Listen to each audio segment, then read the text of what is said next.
जोहर साथियों, मैं मुकेश बिरुआ, आपका मेरे चैनल में स्वागत है। इस वीडियो में मैं ब्राज़ील में जलवायु शिखर सम्मेलन जो हो रहा है, जिसको COP30 भी बोला जाता है, मतलब ये पर्यावरणीय सम्मेलन का 30वां वर्ष है, जो इस समय भी चल रहा है। 10 से 21 नवंबर 2025 तक यह आयोजन हो रहा है। इस शिखर सम्मेलन में भी आदिवासियों से संबंधित कई सारे मुद्दे हावी रहे हैं, इसलिए मैं इस पर यह वीडियो बना दे रहा हूँ। विश्व के तापमान को कम करने की रणनीति पर विश्व भर में पर्यावरणीय सम्मेलन और प्रयास लगातार किए जाते रहे हैं, लेकिन हालिया दशकों में धरती का तापमान 1.5 डिग्री सेल्सियस का ऊपर उठना विश्व की नैतिक विफलता और जानलेवा उपेक्षा को दर्शा रहा है। वर्तमान में वैश्विक तापमान की वृद्धि लगभग 2 डिग्री सेल्सियस से ऊपर की ओर इशारा कर रही है, जबकि प्रयास यह हुआ था कि 1.5 डिग्री सेल्सियस से ज़्यादा ऊपर नहीं उठने देना है। इसका मतलब इन सम्मेलनों के मार्फत तापमान वृद्धि को कम करने के उपाय तो तय किए गए, लेकिन उस दिशा में पर्याप्त प्रगति नहीं हो पाई। आप कह सकते हैं कि विकसित और विकासशील देशों ने अपने तय किए गए नियमों को भी पालन नहीं किया और अंधाधुंध विकास के नाम पर कार्बन उत्सर्जन किया जाता रहा और धरती का तापमान 2 डिग्री सेल्सियस के आसपास बढ़ गया। इसका सीधा मतलब है कि सिर्फ वादे किए गए कोई ठोस कार्रवाई पर अमल नहीं हुआ। विश्व भर के वनों का संरक्षण और वहाँ की अमेज़न वन को बचाने के लिए वित्तीय संसाधन की आवश्यकता पर व्यापक सहमति बनाई गई। यह सम्मेलन ब्राज़ील में अमेज़न नदी के किनारे में ही हो रही है। जब अमेज़न को बचाने की पहल हो रही है तो हमारा सारंडा भी कम नहीं है। सम्मेलन में यह भी जोर दिया गया कि विकसित देशों को विकासशील देशों के लिए पारिस्थितिक संक्रमण के लिए यानी कि इको ट्रांजिशन के लिए पर्याप्त और सस्ती वित्तीय सहायता मुहैया करानी होगी, और यह प्रयास विशेष रूप से आदिवासी समुदायों और वन क्षेत्रों में रहने वाले लोगों को ध्यान में रखते हुए कहा गया। सम्मेलन ने यह भी स्वीकार किया कि कच्चे ईंधन जैसे कोयला, तेल और गैस आदि का अस्तित्व अभी तो है, पर उनका प्रभाव आने वाले समय में कम करना है। ये सिर्फ उत्सर्जन कटौती की रणनीति नहीं, बल्कि ट्रांजिशन की दिशा में वो कदम है जिसमें तकनीकी, नीति और वित्त तीनों की भूमिका को सकारात्मक रूप से स्थापित करना है। बहुत से प्रदर्शनों में आदिवासी समुदायों ने अपनी भूमिका और अधिकारों को व्यापक रूप से उठाया। इसका मतलब है कि क्लाइमेट जस्टिस यानी कि जलवायु न्याय का पहलू अब सिर्फ पर्यावरणीय नहीं बल्कि सामाजिक और सांस्कृतिक भी बन चुका है। लेकिन मेरी समझ में तो जलवायु न्याय पहले सामाजिक और सांस्कृतिक ही है, उसके बाद में पर्यावरणीय बना। अमेज़न जैसे क्षेत्रीय इकोसिस्टम का ग्लोबल क्लाइमेट पर बहुत बड़ा प्रभाव होता है। ब्राज़ील ने इसे मंच पर लाकर पर्यावरणीय बदलाव की दिशा में नेतृत्व की दिशा देने का संकेत किया है। मतलब वैश्विक स्तर पर जल, जंगल और जमीन की विरासती अधिकार का नेतृत्व करने की जिम्मेदारी लेने का संकेत उन्होंने दिया।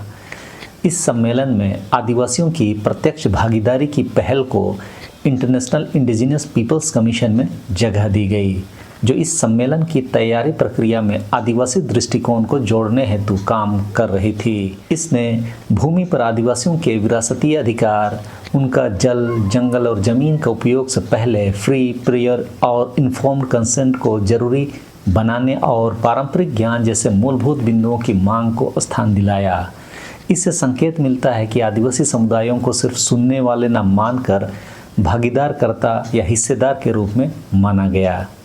अमेज़न के आदिवासी समुदायों ने जोर दिया कि अमेज़न वनों को बचाने में उनका अनुभव एवं भूमिका अनिवार्य है। उन्होंने स्पष्ट किया कि हम आदिवासी ही जलवायु की रक्षा करते हैं और अमेज़न को ध्वस्त नहीं होने देते। इसका मतलब जल, जंगल और ज़मीन की रक्षा उनके विरासत में है और वही अपने विरासत की रक्षा कर सकते हैं।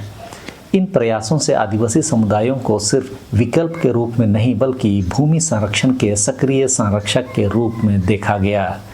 आदिवासियों ने यह भी मांग की कि जलवायु नीतियों में आदिवासी भूमि का डिमार्केशन, वंशानुगत अधिकार और निर्णय प्रक्रियाओं में उनकी भागीदारी सुनिश्चित हो। ऐसे बिंदु आदिवासी न्याय के पहलू को उजागर करते हैं, यानी उन्हें प्रभावित पक्ष के रूप में मानना और नीति निर्माण में शामिल करना क्लाइमेट जस्टिस को न्यायपूर्ण बना सकता है। सम्मेलन में कई आदिवासी समूहों ने शांतिपूर्ण प्रदर्शन किए और उन्होंने अमेज़न को सुरक्षित रखने के लिए अपने प्रदर्शन को केंद्रित किया। इन माध्यमों से उन्होंने यह संदेश दिया कि हम सिर्फ बहिष्कृत नहीं होंगे बल्कि हमने अपनी मांग इन प्लेटफॉर्मों पर भी रख दी है। इस तरह आदिवासी समुदायों ने अपनी परंपरागत संस्कृति, अनुभव और संघर्ष को ग्लोबल स्तर पर प्रभावशाली तरीके से प्रस्तुत कर दिया है। आदिवासी समुदायों के पास जंगल में रहने का अनुभव है, जैव विविधता की ह्रास की उन्हें चिंता है, स्थानीय जलवायु प्रभाव एवं सुरक्षा मापदंडों का उन्हें अच्छा ज्ञान होता है। इस सम्मेलन में इसे वन संरक्षण और भूमि का सह प्रबंधन मॉडल के रूप में प्रस्तावित किया गया। सम्मेलन में यह माना गया कि जब एक समुदाय अपनी जमीन के ऊपर नियंत्रण रखेगा तो वन क्षेत्रों एवं पारिस्थितिक तंत्रों की रक्षा बेहतर हो सकती है।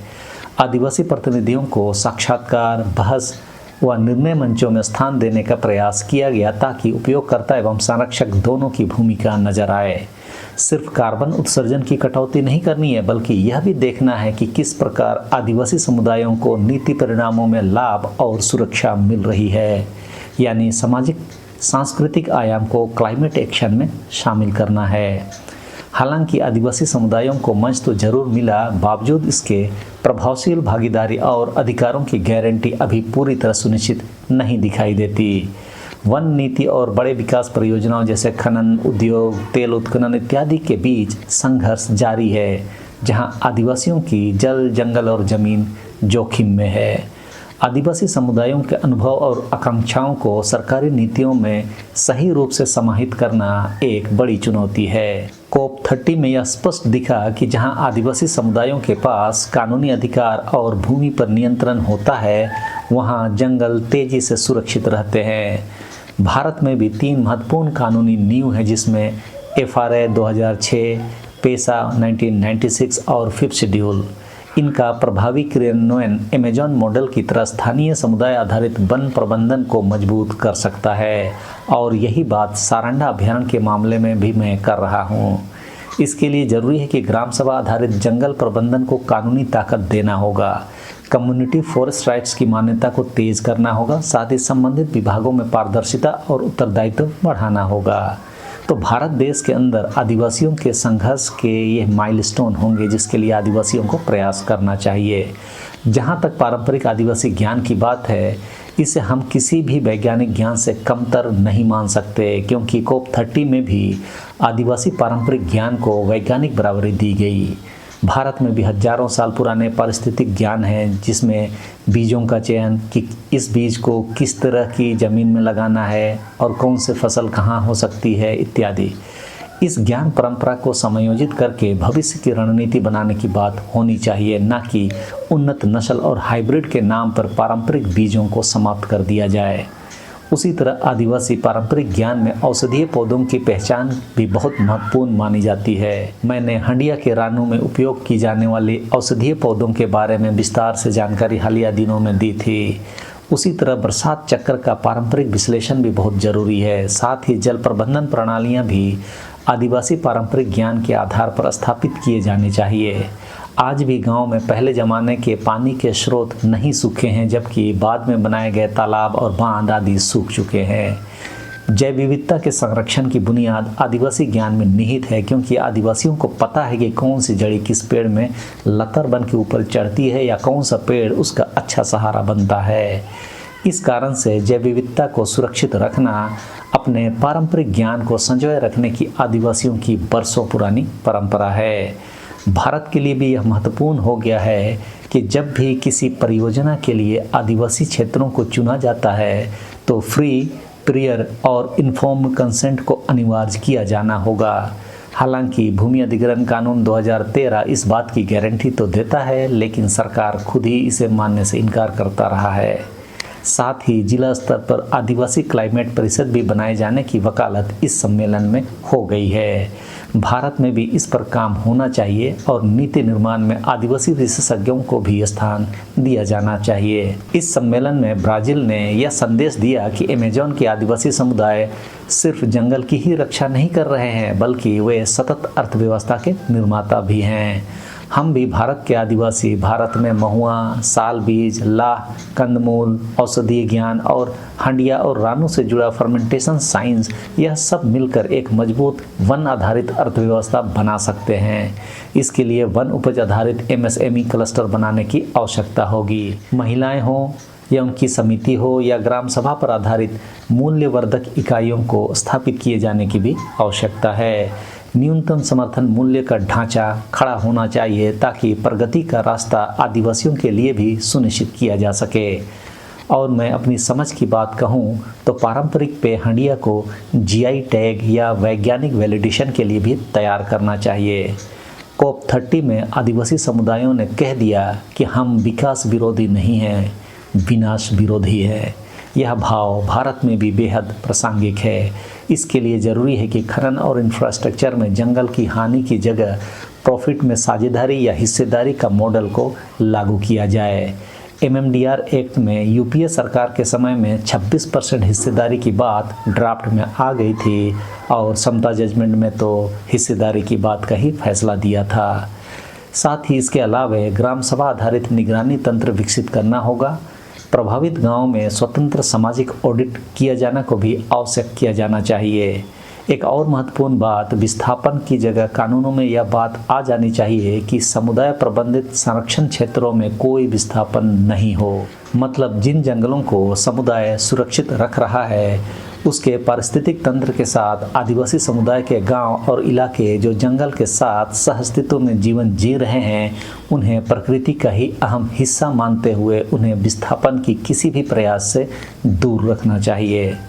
ज़रूरत पड़ेगा तो मैं सारंडा और अमेज़न की तुलना करते हुए परंपरागत सांस्कृतिक जलवायु संरक्षण का वैज्ञानिक विश्लेषण भी आने वाले समय में कर सकता हूं, लेकिन अंतिम दस्तावेज जब निकलेगा तो मैं ज़रूर उस पर सोचूंगा। तो इस समय के लिए इस वीडियो में इतना ही। आप चैनल में नए हैं तो चैनल को ज़रूर सब्सक्राइब कर लें। सबों को धन्यवाद। जोहार।